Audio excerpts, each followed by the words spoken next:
If you feel like you're trying to figure everything out on your own right now, you're trying to figure out your next opportunity, your next step, how to grow to the next level, there's a very good chance you're looking in the wrong place. I say this because more often than not, what you need isn't something you're going to figure out. It's going to come through a person. It's going to come through a relationship that you've built. And if you can get hold of this, it's going to change how you approach everything going forward. And the reason is it's a core principle. I've seen it and experienced it over and over again. And here it is. Everything you're going to need, opportunity, advice, resources, direction, it's going to come through a relationship. Most of us, we spend too much time trying to figure things out on our own when the answer is almost always sitting in someone else's life, not too far away. So as you're listening to this, just think about this for a minute. Where are you right now trying to do something on your own that might actually require simply a relationship? In my last video, I talked about the idea that who you become is shaped by the people you surround yourself with. Well, I want to stay on that topic, but let's get to the how, because the real question is, where do you actually build those relationships? And then how do you do it in a way that feels real and it feels natural?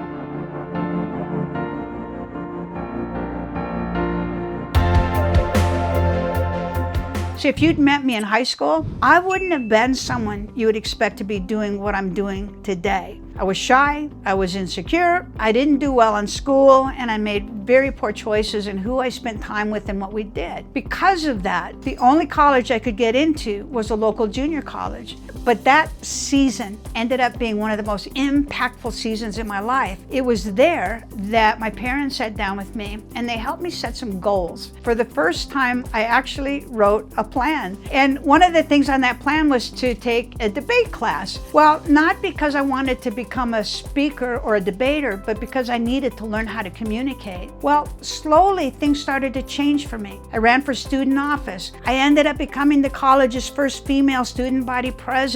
And what's really cool, I didn't see it then, but I see it now. That decision to take debate, it didn't just build a skill, it changed my environment. Different people, increased expectations, different conversations, and with that came different relationships. So just think about that for a minute. If you want different results, you may need a different environment. Also, as I stepped into those new environments and I had new responsibilities, I was reminded of a scripture that grounded me. It's Proverbs 3, 5, and 6, and it says, "Trust in the Lord with all your heart and lean not on your own understanding. In all your ways acknowledge Him, and He will direct your path." What that meant to me was simple. I didn't have to carry all of this on my own. I could acknowledge Him and trust that I was being guided, even when I didn't fully understand what was ahead. And this matters because when you don't feel like everything depends on you, you approach people differently. You're more open, you're more confident, you're more willing to step into new relationships. Let's talk about 3 places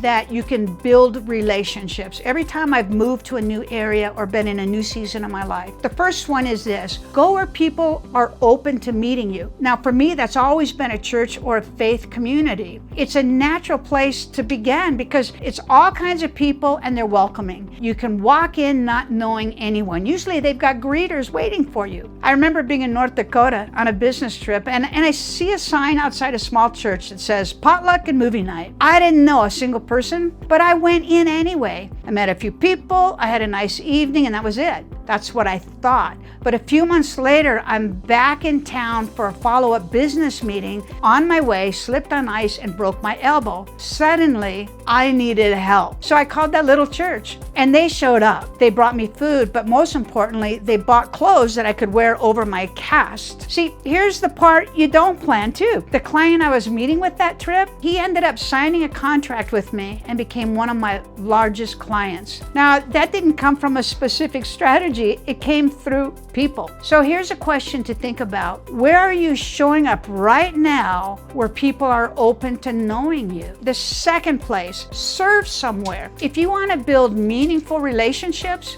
serve.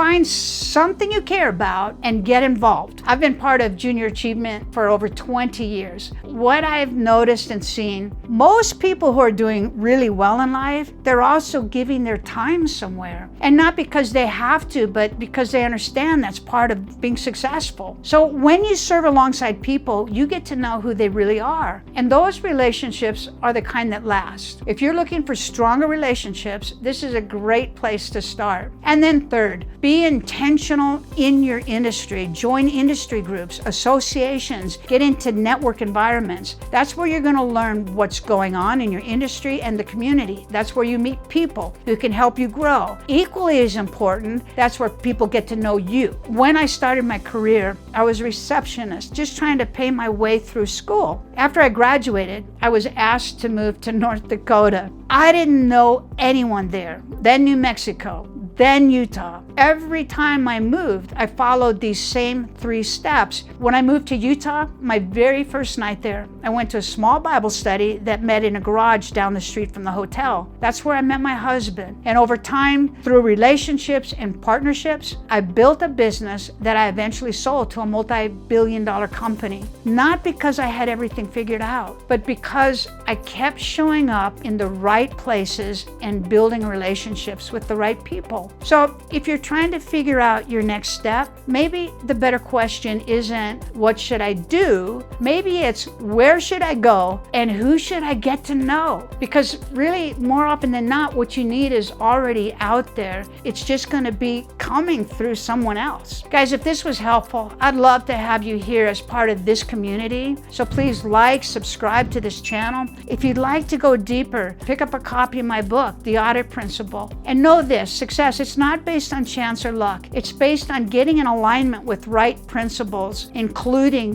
getting in alignment with the right environment and surrounding yourself with the right people.